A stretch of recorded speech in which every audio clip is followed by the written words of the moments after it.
திரளாக கலந்து கொண்ட தோழர்களே, இந்த நிகழ்வை ஒருங்கிணைத்திருக்கிற அருமை தோழர் விடுதலை செழியன், அன்பு அண்ணன் ராஜ்குமார், அண்ணன் வேம்படி முத்து உள்ளிட்ட தோழர்களே, உங்கள் அத்தனை பேருக்கும் என்னுடைய பணிவார்ந்த வணக்கத்தை தெரிவித்துக் கொள்கிறேன்.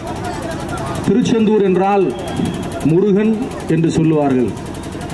ஆனால் இன்றைக்கு நடந்திருக்கிற இந்த பேரணிக்கு பிறகு இனி திருச்செந்தூரை விடுதலை சிறுத்தைகளின் ஊர் என்று சொல்லக்கூடிய அளவுக்கு ஒரு மகத்தான பேரணியை இங்கே நாம் நடத்தி காட்டியிருக்கிறோம். இது யாரால் சாத்தியமானது, இது எப்படி சாத்தியமானது என்பதை நீங்கள் ஆய்வு செய்து பார்த்தால், தன்னுடைய இன்பத்தை துன்பத்தை பொருட்படுத்தாமல், தனக்காக வாழாமல், இந்த எளிய மக்களினுடைய விடுதலைக்காக தன் வாழ்வை சிறைப்பிடித்துக் கொண்ட தலைவர் புரட்சியாளர் அம்பேத்கர் அவர்கள். அவரை போலவே எழுச்சி தமிழர் அவர்களும் தன்னுடைய வாழ்க்கையை சிறைப்படுத்திக் கொண்டு இன்றைக்கு இந்த எளிய மக்களுடைய விடுதலைக்காக களத்தில் நிற்கிறார். அவர் இல்லை என்றால் இது எதுவுமே சாத்தியமில்லை. ஒரே ஒரு செய்தியை சொல்லி நான் நிறைவு செய்கிறேன். இன்றைக்கு யார் யாரோ அம்பேத்கரை சொந்தம் கொண்டாட நினைக்கிறார்கள். அம்பேத்கரின் சிலைக்கு மாலை அணிவிக்கிறார்கள். அம்பேத்கரினுடைய புகைப்படத்தை தங்களுடைய கட்சியில போட்டுக் கொள்ளுகிறார்கள். கேட்டால் அம்பேத்கர் எங்களுடைய தலைவர் என்கிறார்கள். கேட்டால் அம்பேத்கர் எங்களுடைய கொள்கை தலைவர் என்கிறார்கள். ஆனால் ஒரே ஒரு செய்தியை சொல்லுகிறேன் தோழர்களே, இந்திய அளவில் இன்றைக்கு புரட்சியாளர் அம்பேத்கரை முழு மனதோடு சொந்தம் கொண்டாடக்கூடிய ஒரு கட்சி இருக்கும் என்று சொன்னால் அது விடுதலை சிறுத்தைகள் கட்சி தான். சில கட்சிகளுக்கு அம்பேத்கர் என்பது வெறும் படம், ஆனால் விடுதலை சிறுத்தைகளுக்கு அம்பேத்கர் தான் தொடக்க நிலை பாடம். அம்பேத்கர் நமக்கு பாடமாக இருக்கிறார். சில கட்சிகளுக்கு அவர் வெறும் படமாக மட்டும்தான் இருக்கிறார். அம்பேத்கருடைய சிலையை இவர்கள் ஒரு அடையாளமாக பார்க்கிறார்கள். ஆனால் நாம் புரட்சியாளர் அம்பேத்கருடைய சிலையை ஒரு சித்தாந்தத்தின் வடிவமாக பார்க்கிறோம். எழுச்சி தமிழர் அவர்கள் இன்றைக்கு இந்தியா முழுமைக்கும் பயணம் செய்தால் இந்தியாவில் ஆட்சி மாற்றம் நிகழும். இன்றைக்கு முகநூலில் கூட நான் ஒரு பதிவை செய்திருந்தேன். பாஜக தொடர்ந்து இந்தியாவை ஆள்வதற்கான காரணம் இந்திய அளவில், தேசிய அளவில் ஒரு உறுதியான அம்பேத்கரிய இயக்கம் இல்லை என்பதுதான்.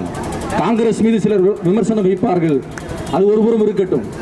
ஆனால் இந்திய அரங்கில், இந்திய அளவில் ஒரே ஒரு அம்பேத்கரிய இயக்கம் அம்பேத்கரின் கோட்பாடுகளை பரப்புரை செய்தால் பாஜகவை வீழ்த்த முடியும். இன்றைக்கும் தமிழ்நாட்டுக்குள்ளாக பாஜக கால் ஊன்ற முடியாது.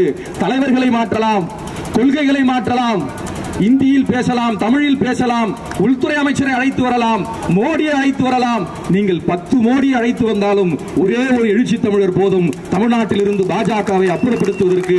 தமிழ்நாடு மண் பாஜகவை எந்த காலத்திலும் ஏற்காது. காரணம், அந்த கட்சியின் மீது வெறுப்பல்ல, அந்த கட்சியினுடைய தலைவர்கள் மீது இருக்கிற வெறுப்பல்ல, அந்த கட்சியில் இருக்கிறவர்கள் எந்த சமூகத்தை சார்ந்திருக்கிறார்களோ அவர்களுடைய சமூகத்தின் மீதான வெறுப்பல்ல.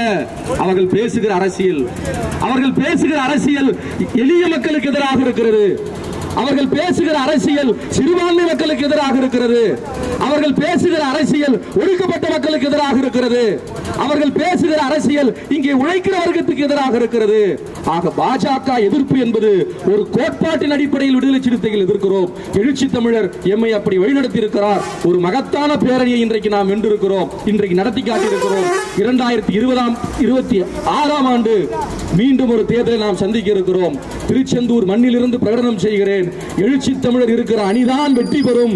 திமுகவில் தலைவர் இருக்கிறார், திமுக அணிதான் வெற்றி பெறும். இந்த திருச்செந்தூர் சிறுத்தைகளின் ஊர் என்பதை மீண்டும் 2026இல் நாம் வெற்றி பெற்ற பிறகு ஒரு வெற்றி விழாவில் சந்திப்போம் என்று சொல்லி என்னை பேசுவதற்கு வாய்ப்பு கொடுத்த தோழர் விடுதலை செழியன் அவர்களுக்கும் அவரோடு உறுதுணையாக இருந்த அத்தனை பேருக்கும், இந்த நிகழ்வில் பங்கெடுத்த அத்தனை தாய்மார்களுக்கும் என்னுடைய நன்றியை காணிக்கையாக்கி விடைபெறுகிறேன். நன்றி, வணக்கம்.